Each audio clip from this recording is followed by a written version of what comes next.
Welcome into One of One Sports. If you've been following the channel, we've been doing NBA draft evaluations for every positions, and now that we've completed with point guards, shooting guards, forwards, and centers, I'm now compiling it into my official NBA draft big board just a few days here before the actual NBA draft. If you haven't been following a few notes, I only have evaluations for college players, so there'll be no international players in my big board. And yeah, other than that, it's just my personal ranking of how good these prospects are. If you enjoy this type of content, make sure to leave a like and subscribe to help support the channel. Now let's get into it. Okay, so starting off, I think it's pretty simple top pick, and that is going to be pretty much the same prospect everyone has. It's Cooper Flag. He's the youngest player in this draft, while also being the best player in this draft, winning the Wooden Award in college. So you think he's ready now prospect, but also with a ton of potential because of his youth. And I said in my evaluation of previously, he's probably the most well-rounded prospect I've ever seen, as he's above average shooter, above average on ball and off ball defender, actually an elite help side defender. But he's also an above average playmaker for his position, has a little bit of point forward to him. And there's really no weak points in this game where you're like, no, this is what he's bad at. He's at least average to above average in pretty much everything. The only questions I would have for him to reach superstar status are, does he have elite shot making or elite shot creation? Because sometimes you saw at the end of the games, he may struggle to get a great shot, which can limit you from being, like top 5 player in the league. But I have no doubt he's going to be, at the very least, a very good player. Because he can just do so many different things. And I do think he'll be an all-star to all NBA level player at the next level. Next up, again, nothing too crazy here. Pretty much what everyone has. It is Dylan Harper. I will say I think I'm a little bit lower than a lot of people on Dylan Harper, just because I'm not as big of a fan of his playmaking from the point guard position as other people. And I have questions about how he, like his off-ball ability and his kind of struggles in pull-up shooting, which I do think could pop up if he is drafted to San Antonio, because if you're playing along Fox and Castle, at times you'll need to be play off ball, which I'm not sure something, he would be accustomed to or really like to do, but he's also not the most natural point guards. But none of that outweighs the tons of really good things he does, because he's still a good playmaker. I would just like it a little higher. But what's really strong, he gets to the rim so well, finishes at the rim so well, can draw contact, good free throw shooter. The 3-point shot is coming along. I think could be better, but just shows overall a lot of promise as a scorer, his craftiness, and I think he still has some defensive instincts as well, where he's not a huge liability and good size for the position. He comes in at number 2, just ahead of his college teammate, Ace Bailey, who's probably a 6'8" and really just one of these scoring wings that we've seen in the past. Loves the mid-range, can shoot it, and just a tough shot maker. Makes a lot of shots that just make you say, wow. He has a lot of negatives to his game too, though, mostly in terms of his playmaking. He can have tunnel vision and be one-dimensional at times, but I think there's just tremendous upside to having someone with his frame who can score the way he can and potentially have a two-way impact as well, having the length and I think requisite athleticism to be a good defender if he, commits to it and focuses on learning that aspect. Something with Ace Bailey that I'm not really accounting for here is that he's been in the news recently, ditching workouts. There seems to be some strange advice that he's getting, and maybe that's a red flag in terms of what's going on here. Does he have the best head on him? Is he making sound decisions? I don't have sources on any of that, so I don't want to speculate. This is just pure talent. I think based on my evaluations of their college games, I think Ace Bailey is the third best player in this draft class. Then I'm going to go with VJ Edgecombe out of Baylor, who I think is outside of Cooper Flag, I would maybe, probably and Dylan Harper, but maybe just Cooper Flag I have as maybe the safest prospect in this draft class. He's a really freaky athlete, probably top 3 to 5 athlete in this class. And he's a good shooter, good defender as well, has potential to get better as a shooter and be an elite defender. But right now I think he's at least good. I think he gets by people really fast, or he has a really good first step to get by people. And I think the only downside is he's 6'4", so he's not as tall as you would like, and maybe not going to make him as versatile defensively. And then he just has a little things that he needs to refine in terms of sometimes once he gets past the first guy, he doesn't make the best decision after that towards finishing at the basket. Sometimes the shot selection is a bit questionable. But at Baylor, he was asked to do a lot as a freshman, and he did a lot. And I think he has the upside of a guy like Victor Oladipo as a two-way shooting guard, but also a safety net of just a really good 3-and-D two guard, something like a KCP, but with more athleticism. I really like VJ Edgecombe in this class. He comes in at number 4. At 5, I think I'm going to go, this is what I've been debating on, but I'm going to go with Jeremiah Fears. This is the first one that probably strays from what a lot of people have. And I just really like Jeremiah Fears' upside as a scoring guard with playmaking chops as well. He's just so quick, can blow by guys. And I don't know if he's 17 or 18 actually, but he reclassified. So I'd assume he's 17. But after reclassifying and basically playing. He should have been a senior in high school. Instead, was playing in the best what do you call it? Best conference in college basketball, the SEC, and was asked to lead their offense as a true freshman and was really, really good. And the shot wasn't there all the time, but I think part of that was he had to take such difficult shots with what was around him at Oklahoma. And I think his free throw numbers, as well as just watching him play, indicate the shot's going to come along. Turnovers are high, but I expect that from a young guard. So I think he has things that will develop, like getting rid of those turnovers, developing the shot more. But in terms of his natural ability, you can't teach his speed, and I don't think you can teach his vision as well. And I think under the right system, he'll develop into a guy who's going to be one of the better playmakers in the league, as well as being one of the hardest guys to stay in front of. And that ability to get to the rim and create for others is going to make him a really good offensive force at the next level. And that's why he comes in at number 5, just ahead of our second Duke player of the video, who is Kaman Maluach, who I think just has so much potential as a defensive anchor, which is so valuable in today's NBA, and also immense potential as a rim runner, lob threat. Being his like in shoes, he's going to be probably 7'2", and I think when you just have, you're going to with he'll probably be a top 5 rim protector in the league if he develops. So you're anchoring a defense and you're creating great pick and roll opportunities. That alone is so valuable. I don't think he has necessarily the upside of some of these guys ahead of him. I'm talking Jeremiah Fears, Edgecombe, Ace Bailey, in terms of just offensive potential and what they could do. But just from his pure size and with the centers in today's league, you aren't really asking them to do a ton offensively. So I'm not too worried about that. The things he does are what I find most important in centers in the modern NBA. I like him at 6. And then Trey Johnson, a guy with definitely higher offensive potential than Kaman Maluach, and probably higher potential overall. But to me, he's just one-dimensional as a prospect when I evaluate him, because right now I don't have a belief in him being a good defender at the NBA, and I don't have a belief in him developing as a playmaker. To me, he is just a scorer. Now, he is a great scorer, maybe the best scoring prospect in this class and one of the best shooting prospects in this class. And he's 3 levels as well. He's athletic. He gets to the basket, can finish at the rim, below or above the rim, really. He can score the mid-range, and he can definitely score from the 3. But to me, if you're not doing something else, to me, unless you're a top scorer in the league, that's not the most valuable thing. It's kind of like sort of like a Cam Thomas, slightly bigger, like a younger Colin Sexton, maybe a Jordan Clarkson. These guys that are, super great if they're coming off your bench as a scorer, but in the starting lineup, I kind of need you to do other things. And to me, he looks like more of a microwave scorer off the bench. Other people see more possibilities for him, but that's really what I see. And for that reason, he's lower on my board than a lot of other people's. But I still like 7, still a great prospect of this class.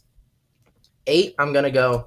I think this is higher than a lot of people are going to go with this one, but I am going to go with Carter Bryant out of Arizona, who in shoes is going to be probably around 6'8", and he has a super good frame. He's not the most lengthy guy, but pretty lengthy, but also very strong. And like I mentioned with VJ Edgecombe, top 3 to 5, Carter Bryant right up there as one of the best athletes in this class. And he's super impactful already defensively in terms of like making plays, getting steals, block rate, and just deflections, all that stuff. He's a playmaker on the defensive end, and that was just as a true freshman, so he has the potential to get even better. But yeah, I think already one of the better defensive prospects in this class, and also already shot, I think, 35% from 3 at Arizona, sometimes coming off screens, sometimes catch and shoot. So I think he's pretty much a perfect modern 3-and-D, small forward, power forward that you're looking for so often in the NBA. I think he fits that perfectly and shows just enough flashes to potentially do more. Even though he wasn't asked to at Arizona, there were flashes that, this guy has more talent than we're seeing. So I think he has already, if he doesn't develop more of an offensive game, he's going to be valuable as a 3-and-D player.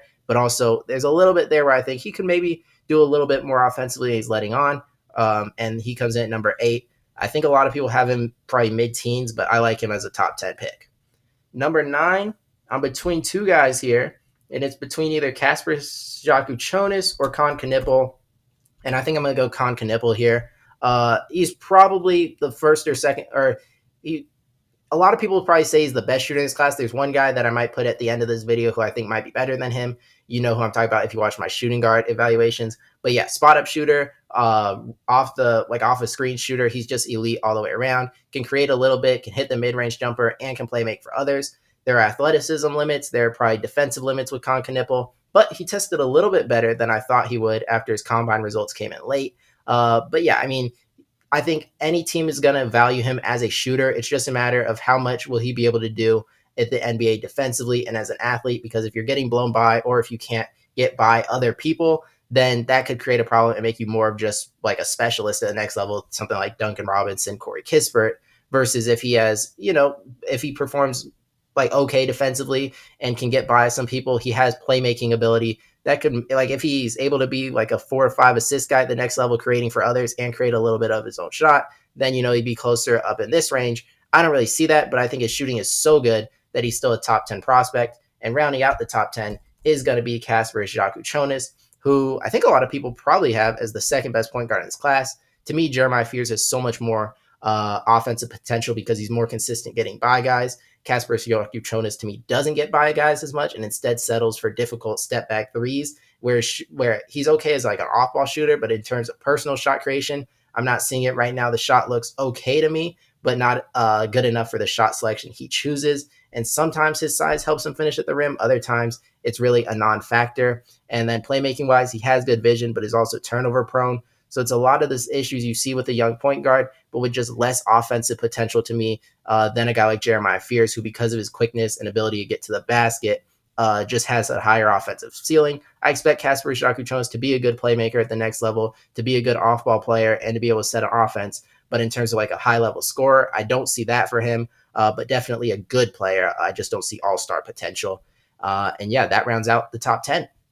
All right, continuing on to number 11, and I am going to go with Asa Newell out of Georgia, who actually just moved ahead. I moved him up one spot since my forward video after looking at it a bit more, because I'm just buying in more and more to his defensive potential. I think I was slightly underrating his perimeter defense at the time, and now I see more of his switchability going to be a factor at the next level, because I think he has good athleticism and enough instincts where I think he can be a good help side shot blocker, but also can switch on to some wings, some guards, and be good enough to stay in front of them. So I'm liking his defensive ability more and more. I think his shot has a chance of coming along too, and I can see some small ball 5 with him in certain places, as well as playing the 4. With the way we've seen guys like Chet Holmgren do, sometimes playing the 4, sometimes playing the 5, depending on what works in the matchup, either to maximize his defensive ability or to maximize his offensive ability, in terms of playing the 5 or 4. And I could see Asa Newell doing a similar kind of thing.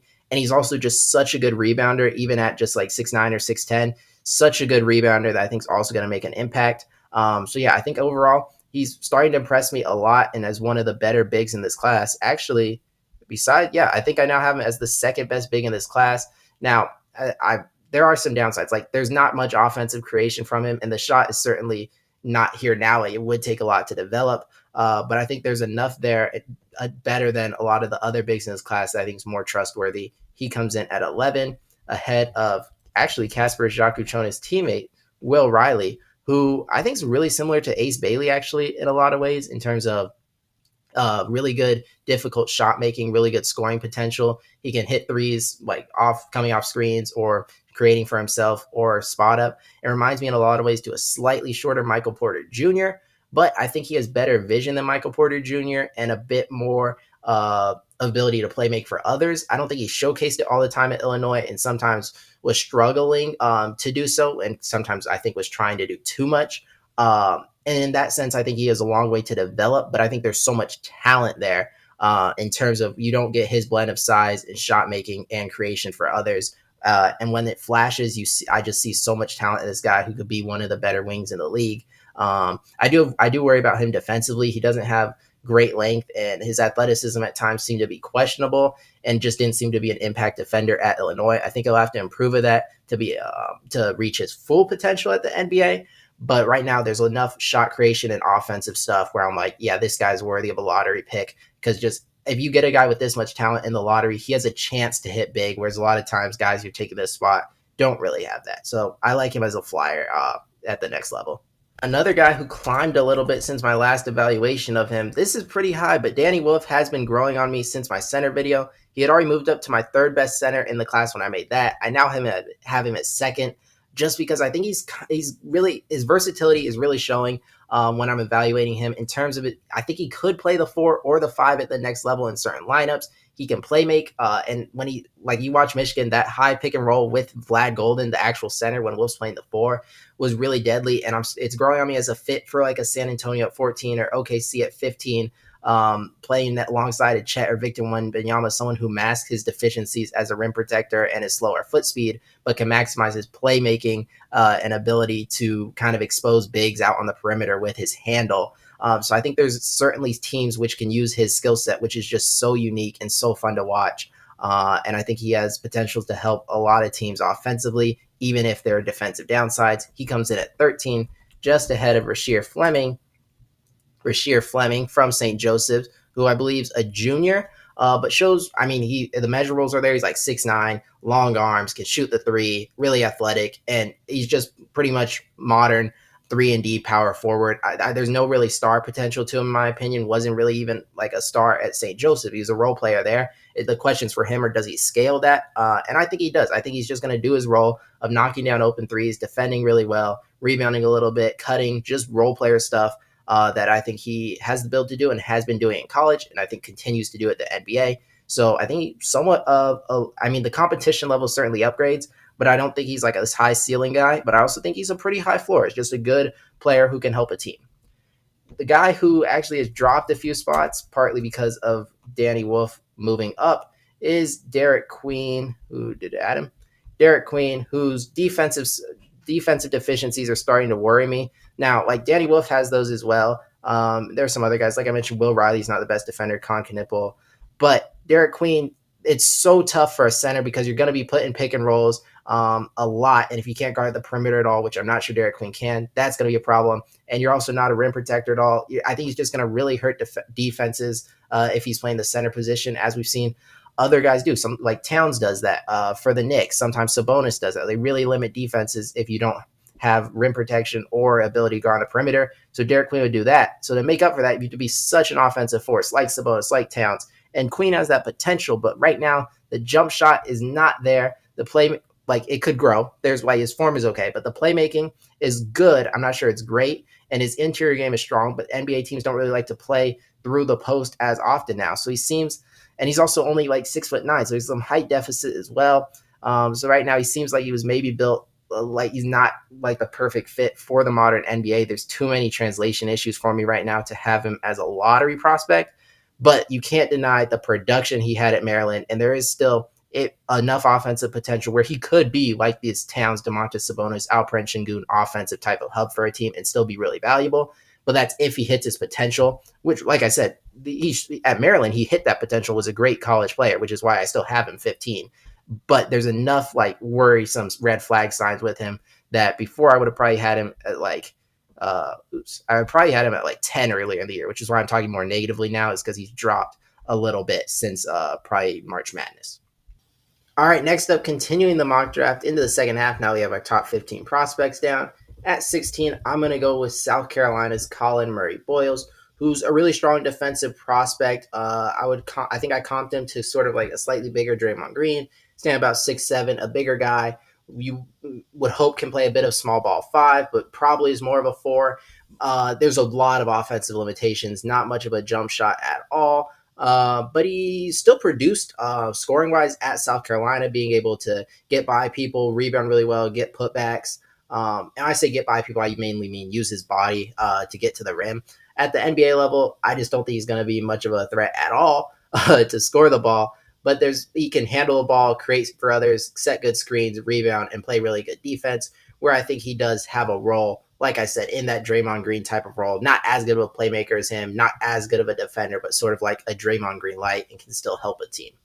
17, I think I'm going to go, I'm going to go with Nick Clifford. No, I think I'll go Nick Clifford out of Colorado State as sort of the Swiss Army knife win now type of player. He's played 4 years at Colorado State, and he just sort of does a little bit of everything. He's a good shooter. He's a good playmaker. He's an above average defender, I would say, a really good rebounder, sort of like your Josh Hart type of player in terms of a lot of hustle, decent defender, but probably a better shooter. And I think that type of like his veteran experience as well as doing a little bit of everything just fits so well in terms of someone who can be a good role player and blend into any system. And in these like later teen areas, there are going to be teams who need someone to fill a specific role. He fits so many different ones and just gives you a little bit extra in that role. Because whether you want him to be like a 3-and-D 2 guard, he's going to do that. And then he's going to rebound a little bit for you, or he's going to play make a little bit more for you.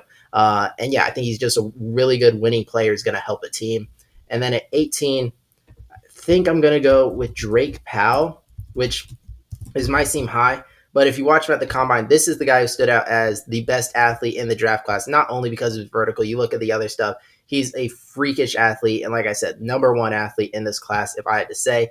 And standing at 6'6", ridiculous arm length, was a really good defender at North Carolina. And I think is going to be one of the best defenders to come out of this class. When you blend his athleticism and length, at North Carolina, at times he was playing the 4 at 6'6", guarding bigger guys for a lot of the year and did good. When he got to guard threes, he was excellent. And the jump shot, I think, has potential. It's fine right now. Certainly, I think as he continues to practice it, it's going to come along, and he's just going to be a really good 3-and-D player like the NBA likes. You're going to make jump shots. You're going to defend. He's probably not going to do much else. He's not going to create a ton of offense for himself or play make, rebound a little bit. But yeah, he's just going to guard the other team's best player or one of their better players, and he's going to hit open corner or wing threes when, whoever's the star on the team creates them. That's what he's going to do. He's going to be good at doing it, and that's really valuable. He comes in at 18. At 19, a guy that I think's a similar type of player as one of the probably 5 best athletes in this class, Cedric Coward, really long arms. The difference here is two main things. One, he's a senior, so I think Drake Powell, just being the younger guy, you favor that a little bit more, favor the potential. Cedric Coward's jump shot is more ready for the NBA right now, less raw as a prospect, but you'd expect that from 4 years of development. But the thing that really limits him for me is Cedric Coward. I've never seen him really play elite competition, and really haven't watched too much of him at all, as he got hurt after 5 games with Washington State, and before that was playing at Eastern Washington.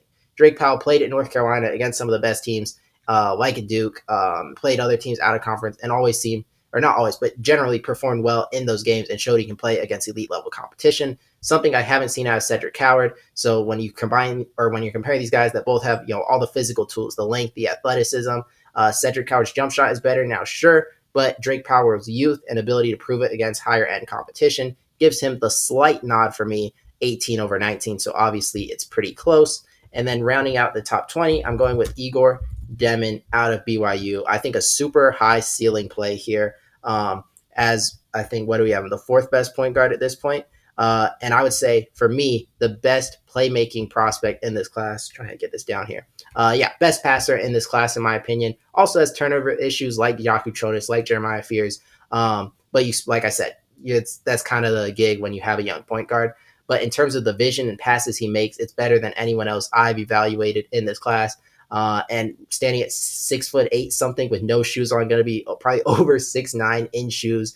He sees the court so well, seeing all the other point guards, and has the potential to be a huge mismatch at the next level. But like a lot of other taller point guards we've seen, he has major shooting issues. It's very unreliable, and he actually hasn't been great defensively. And he kind of comps to like a younger Josh Giddey in OKC, where you saw the flashes where he's rebounding, where he's playmaking, and sometimes if the shots fall, he looks like this really good triple-double threat who can do so much on the court. But other times he looks like an offensive liability who the other team's going to leave open and doesn't make a defensive impact. So there is that risk with Igor Demin, but there is the potential of an elite playmaker who's just a complete mismatch from a size standpoint against the guys who would have to guard him at his position, causing you to use your other good defenders on him and leaving a different mismatch elsewhere. So he has potential to be a major problem at the NBA level, but also ability to flame out and just not really impact a team at all. So he's high risk, high reward, in my opinion. And I think that balance comes out to be the number 20 prospect for me. Starting our final 10 prospects of the big board, I am going to go with a guy who has flown up my board. I think most people are not going to have his first round prospect. I think I'm probably going to have him as a second round prospect. But for me, he is really the epitome of what I'm looking for in a role player. He's played all 4 years. He's win now. He's completely developed, not raw at all. The jump shot is there. He's very strong, physical defender, good foot speed. He had, I think, the best 3/4 quarter sprint, so he's really fast. Like I already mentioned, he's really physical. Gives a little bit of like Lou Dort type of vibe on the way he's physical defensively. Lou Dort's like the high end of that, but like Lou Dort light a little bit, can defend 1, 2, or 3 with his athleticism and strength. Gonna space the floor. He'll hit open threes. He'll play make if you need him to. And he has really good size, standing 6'5", 6'6". So he can play really the 2, 1, 2, or 3. And I think he's probably a bench player. I'm not saying he's an elite starter, but I think when you look at this NBA Finals, for example, you look at OKC when you have guys like Cason Wallace coming off the bench or Lou Dort, and just all these elite defenders who can also make a jump shot and like do a little bit of playmaking or rebounding or something else. He really fits that, and I think he's going to help a team win. And yeah, he's not going to be a star by any means, but if you get someone who can play in an 8-man rotation in the playoffs for you late into the 20s, that's something I think Sion James could do. So yeah, he's 21. He's before I wasn't even looking into him until later in the process, and after I watched him play at Duke, but I just assumed he would go second round. But then I kept watching more and more Duke for other guys, he just kept jumping out, and he's now borderline top 20 prospect for me in this class. And then another guard, national champion guard Walter Clayton Jr., top 5 shooter in this class, loves to create for himself, shoot off the dribble, but can also shoot really well off the screen. And that's really most of what the evaluation for him for his strengths as a prospect. He's just an elite shooter. I do think he can play make a little bit, but it's not elite. And he has really good off-ball movement, which helps him to get open for shots. Being only 6'2", there are defensive deficiencies. Sometimes it's engagement, and sometimes it's just, look, I'm a small guy, and there's a lot of bigger guys out here. So yeah, that's concerning. And I don't think he's first team All-American college. I don't think he's going to be this super high scoring guard at the next level. But if you told me he played on a team like Houston or Orlando with surrounded by really good defenders, but just needed shooting, so he runs around off ball, like Orlando, for example. I know he's traded for Desmond Bane, but say a couple weeks ago, they drafted him at 6, before the Desmond Bane trade, they drafted him at 16. He's going to play around all these lengthy wings. He can bring the ball up, play make a little bit, and then just be an elite floor spacer, something they desperately needed. That kind of role, I really like him in, and he's going to provide value if a team gives him that role. Now, 23, this is probably the lowest you're going to see this guy. But, I mean, for me, Jace Richardson has a lot of problems as a prospect. So I'll start by listing the problems just because 23 probably jumps out as really low to a lot of people. Starters, everyone's going to talk about. He's not even 6'1" without shoes on. So major height disadvantage already. And yeah, I don't love prospects to be that small, especially when I don't think he's a point guard. He showed really no signs of being a point guard at Michigan State, or if you go back to high school, never really showed point guard flashes to me there either. He's a clear 2 guard. So when you're a 6'2" guard, there's going to be major defensive problems. You're just too small to really guard anybody. And then you guard their point guard, then you have to play with a specific point guard that really blends well to you. So it just already causes fit issues to me. And then he's got not a lot of playmaking chops, in my opinion. As a 2 guard, he's a great shooter, great off-ball player, can come off screens and can shot create for himself. But do I need like a 2 guard, a undersized 2 guard who's mainly just a scoring threat for himself? That just doesn't seem like something that I would want on my team. I'd want either someone who makes an impact defensively or, play makes or does something else than just like shot creation and is an efficient scorer. Now, if he's a bench player, then I could see it as like this microwave scorer off the bench. But yeah, right now, I think the size, defensive limitations, playmaking limitations, there are too many things he doesn't do that just being the super efficient, great shooter doesn't make up for it enough in my book. And actually, I'm going to keep him ahead of this guy. I consider Liam. Is he not on here? Liam. I'm looking for Liam. Oh, I'm under shooting guards. That's why. Liam McNeely is who comes next for me out of UConn, who at 6'7" has much better size than a guy like Jace Richardson, better defense potential, is a better playmaker as well, better rebounder. But his main thing is he's supposed to be an elite shooter, and he was not an elite shooter at UConn. Actually struggled at times from 3.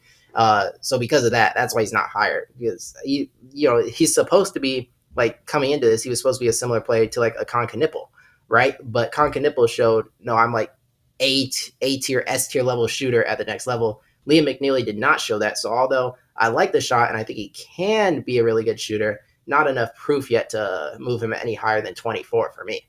Jumping back in, I actually realized I just skipped a couple guys on my list. So Max Raynaud from Stanford, Maxime Raynaud, call him Max. I actually wanted to have just below Walter Clayton Jr., and then I'll talk about him in a second, but I also forgot to add Tyrese Proctor. I want ahead of, I think, right here. So I'll talk about them both quickly. Maxime Raynaud as a center, really good size, going to be standing 7'1" in shoes, good handle, good playmaking. Kind of compares to like a Danny Wolf or a Derek Queen in terms of he's not like a great rim protector, doesn't have great foot speed, so there's defensive issues, but he has the offensive bag in terms of skill set handling the ball and scoring against opposing centers. And he has more of a shooting stroke than definitely Derek Queen, arguably Danny Wolf. That one's debatable. But Danny Wolf's handle and playmaking ability is on another level compared to him. But yeah, he certainly shows some of the similar flashes that those guys have offensively while having the similar defensive limitations. And then Tyrese Proctor, a lot like Sion James, actually, perfect role player kind of guy, standing at probably 6'4", 6'5", at the point guard or shooting guard position, a good defender, and can space the floor, shooting three. He needs to tighten up the handle because he has good playmaking ability and can pass well, but sometimes if you apply ball pressure to him, he can lose his dribbling, and that could be a problem. If he tightens that up, though, he seems kind of like Derek White light to me in terms of just going to be a good defender, good shooter, good playmaker, secondary ball handler, just do a little bit of everything for you. And that's why he comes in at number 24. Similar to Sion James, not a lot of star potential, but he played with Cooper Flagg and Conconable, like star level players, and is just an elite role player. And I think that scales to the next level. All right, we have room for four more prospects. This one, Thomas Sorber. This guy, I would say, is the highest risk, maybe Jace Richardson, but one of the highest chances I have of just being way too low on a guy. He's maybe 6'10" in shoes, really good rim protector, really long wingspan, but I have injury concerns with him already injuring his foot, and I just didn't watch enough of him at Georgetown. To me, I've seen the highlights and stuff, but full games I didn't really get to watch much of because he got hurt probably maybe a little under halfway through the year. Like I said, his wingspan and his athletic ability helps him to be a really good shot blocker, good free throw shooter, not a 3-point shooter by any means, and seemed to be an okay lob threat. Not really an offensive skill set at all, whereas like the other centers ahead of him, like Raynaud, Queen, Wolf, outside of Matlock, who's more comparable to Sorber, those all are like offensive-minded centers with defensive deficiencies. To me, Sorber's the complete inverse, so it's really just more what do you value. I see higher end potential from Raynaud, Queen, and Wolf because of their offensive skill set, whereas Sorber, I think, can be like an okay defensive center right now, but I don't see like a whole lot of potential coming from that besides being like a backup center who can give you some shot blocking to me. Obviously, I said high chance of me being wrong. A lot of people are higher on him than that, but yeah, that's just me. At 28, I am going to go with Jamir Watkins out of Florida State. Stands probably about 6'5", 6'6", 3-and-D prospect, athletic, but at Florida State was tasked to do a lot. So he has good shot creation ability. He had to at Florida State, can score in the mid-range, has grown as a three-point shooter, and like I said, he's an athletic guy who, when watching him, seemed to be a good defender, all of which I think translates well to the NBA. He was a 4 or maybe actually a 5-year guy at Florida State, so there, sometimes teams have age concerns, but I think at this point you're not looking for a star. You're just looking who can give me some good minutes off the bench in a certain role. I think he's shown enough ability at Florida State for you to think he can do that. And then a really similar thing with a Deuce Thiero out of Arkansas, bit taller, bit longer, and probably a bit more defensive potential, but also a bit less focused to me at Arkansas, and offensively certainly less talented at the moment. He has better athleticism than Watkins and can get downhill. Handle's not as good though, sometimes out of control at the basket. And while Watkins has a good mid-range game and can shoot the three ball, really none of that from Thiero. He was just a downhill threat and really predictable offensively. So even though he's probably a slightly better defensive prospect than Watkins, the offense from Watkins is certainly on a higher level enough for me to keep him ahead.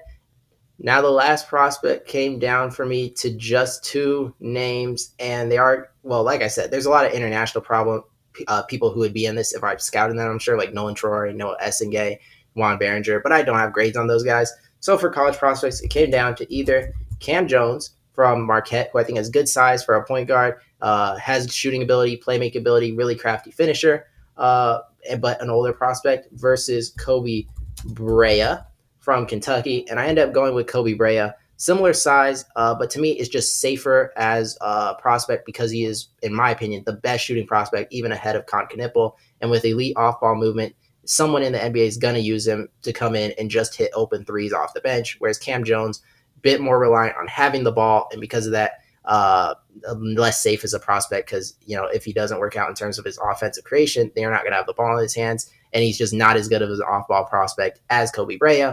And for that reason, Kobe Brea rounds out my top 30 collegiate prospects. So going through it, this is the final big board. We have Cooper Flagg, Dylan Harper, and you guys can see as I scroll through this top 30 college prospects. Let me know, what do you agree with? Who did I have too high, too low? Who did I maybe leave out? Leave it all in the comment sections down below. And if you enjoyed the video, make sure to leave a like and subscribe. I'll have even more draft content coming up. I'm super excited, so make sure to stay tuned. Until next time.